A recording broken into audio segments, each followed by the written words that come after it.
Hey Piero, thanks for the response. If I guess I'll go in reverse order. As far as the patterns thing, and you brought up stochastic patterns, the thing about that is you're introducing, that's just basically a deterministic, it is a deterministic system, but then you're adding a random variable, so to speak. So the pattern itself is arising from the deterministic aspect of it, not from the random aspect. If you were to, remove a deterministic variable and include a random one, and you kept doing this over and over again, eventually you would have all random variables, and then, well, guess what would happen then? You would have no pattern whatsoever. There would be no recognizable pattern. It would be a random distribution throughout, so you wouldn't see anything. Maybe you can correct me if I'm wrong on that, but I don't see any way around that. As far as rolling the dice, well, as far as that, I think that you really would end up with a nearly certain, as close as you can ever get to certain, if you were to design it properly, if you were to design the system properly. And really, that wouldn't actually be all that hard, because you could do one trial, and then you would know what to predict based on that data. You wouldn't have to predict it ahead of time, because you could work it out by trial and error. But anyway, so you were analyzing all the factors, and you get down to the particulate level. At that point, you really reduce the meaningfulness of the factors to the point where it doesn't matter.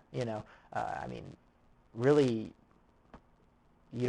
I don't think that you end up with many events like that are on such a large scale compared to the particles, that what the particles are doing is going to have a very big role to play, because when you're talking about the quantum level, you're talking about not only very small sized matter or objects or whatever, you're talking about very small increments of time as well, very small periods under which in which these events are going on. So really, you're talking about sort of the law of large numbers here. Even if it is random, again, this is why radiometric dating works, because even though you can't predict exactly when isotopes are going to decay, you can say that over a period of time, and even you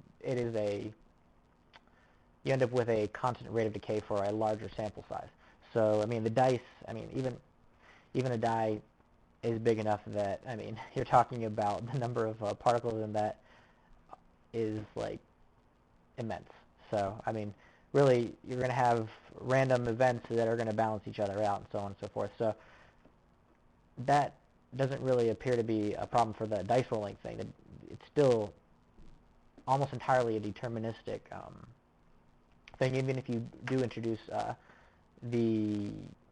don't understand why you don't want to call it acausal, because to me, when you say there's no reason for it, there's no reason that a particle will behave this way over that way, that is an acausal element. That's like an acausal, maybe it's either a variable that we can't account for, that we don't, it's like a hidden variable, or it's a variable that is truly random. And maybe that's the case. But again, that doesn't have a lot of bearing on things that happen at the sort of the macro level, I don't think. So yeah, as far as the acausal thing, I guess that covers that. Free will to me is or just will, rather, because we both agree to throw out free, but maybe we still wouldn't be able to match up how important will is, or how much of our perceived control is illusory and how much isn't. Really, I don't see it as being illusory at all. The problem with will and responsibility, though, is that you are not responsible for who you are. And really, to me, the only thing that does, I mean, because who you are, all right, your actions are all determined by, one, who you are, so that's your will, right? And then two, your the exterior forces that are on you, so that's the other side of the coin. But if you keep going back to previous and more previous events, you'll eventually end up to the point where your will disappears because you didn't always have this will,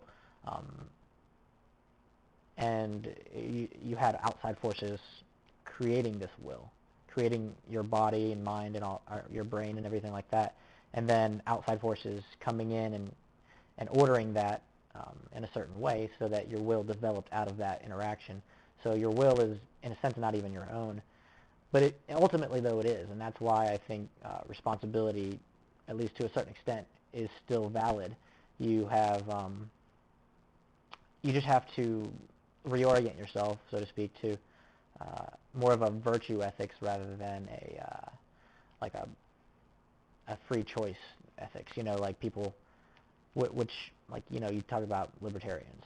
To them, it doesn't matter what you've been through. It doesn't matter what pressures you're under or anything like that. You're equally responsible as anyone else for your actions. So that just flies in the face of reason to me when you talk about, first of all, there are sometimes undue pressures. Second of all, you inherited your will in a certain sense. So you're really, when you're judged, you're not being judged for your actions. You're really being judged for who you are at a fundamental level. So, and that's okay with me. I don't mind judging people on who they are. It's not quote unquote their fault that they are who they are, I suppose, but they are who they are, and I guess that's enough, right? So that's just my thinking on the free will issue.